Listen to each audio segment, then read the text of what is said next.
आत्मा न जन्म लेती है, न ही मरती है, और न ही उसे जलाकर नष्ट किया जा सकता है। ये वो सारी बातें हैं जो हम गीता स्मरण के कारण जानते और मानते हैं। हम हिंदुस्तानी हैं, हम लिखी बातों पर जल्द ही यकीन कर लेते हैं और फिर हमारे वंशज उसी को मानते चले जाते हैं। हम हिंदुस्तानी हैं, विश्वास करना हमारे रगों में है। किसी ने कुछ लिख दिया, किसी ने कुछ कह दिया, बस हमने उस पर बिना कोई सवाल किए विश्वास कर लिया। हम रामायण से लेकर महाभारत तक तो सिर्फ मानकर विश्वास करते ही तो आ रहे हैं।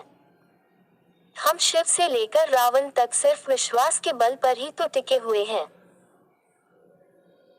हमें हमारे माता पिता ने बतलाया कि ब्रह्मा, विष्णु, शिव, राम, हनुमान, गणेश, विश्वकर्मा, काली, दुर्गा आदि हमारे भाग्य विधाता हैं और हमने हिंदुस्तानी का धर्म निभाते हुए ये मान लिए कि वे ईश्वर हैं, हमारे भाग्य विधाता हैं। जब कोई विपत्ति की बेला आई, हमने उनका ध्यान करना आरंभ कर दिया। बिना कोई सवाल किए हमने उनको ईश्वर मानना आरंभ कर दिया और फिर यही परंपरा बन स्थापित हो गई। यही दोहराव फिर हम भी अपने अपने संतानों के साथ करेंगे, जो हमारे साथ किया गया। हमारे हिंदू समाज में दशरथ पुत्र राम को न सिर्फ ईश्वर का दर्जा प्राप्त है, अपितु उन्हें मर्यादा पुरुषोत्तम का सम्मान भी दिया जाता है। बचपन से लेकर आज तक मेरे अंतःमन में राम के ईश्वर और मर्यादा पुरुषोत्तम को लेकर कई सवाल उभरते रहे हैं, किंतु आज तक किसी ने मेरे उन सवालों का मुझे संतुष्ट करने लायक जवाब नहीं दिया। तारांकन अयोध्या में राम राज्य की स्थापना राजा राम ने नहीं बल्कि उनके छोटे भाई भरत ने की थी, और यह वो समय था जब राम वनवास में थे और उनके भाई भरत अयोध्या की बागडोर संभाल रहे थे।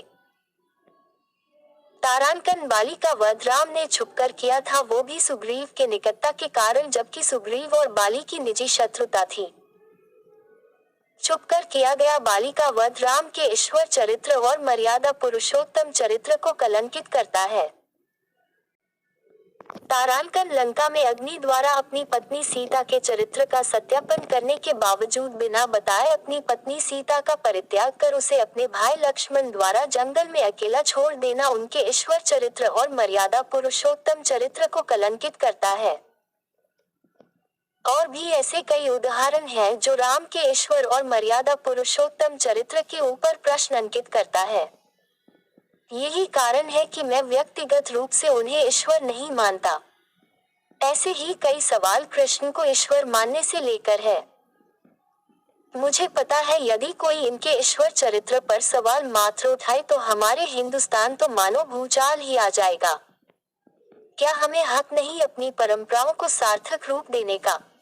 क्या हमें हक नहीं विश्वास करने से पहले उसके बारे में जानने का? हम आत्मा की बात करते हैं। ऐतिहासिक संदर्भों के आधार पर हम मानते चले आ रहे हैं कि ये अजन्मा है, ये अविनाशी है, ये अजर अमर है। मेरा व्यक्तिगत दृष्टिकोण कुछ अलग ही है। तारांकन यदि आत्मा जन्म नहीं लेती तो फिर ये जनसंख्या निरंतर इतनी बढ़ क्यों रही है?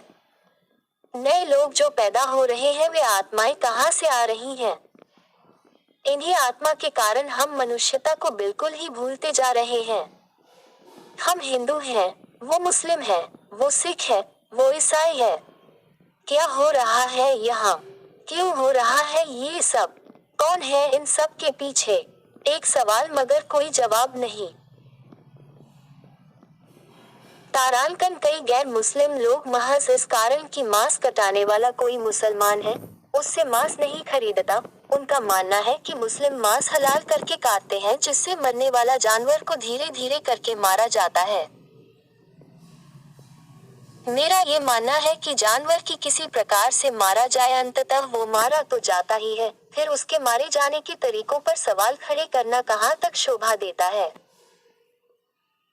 एक तो आप जानवर के मृत शरीर के टुकड़े, मांस को खाने जा रहे हैं और फिर ये भी सोचने बैठते हैं कि इसे कितनी पीड़ा से मारा गया है ना? क्या दिलचस्प सवाल।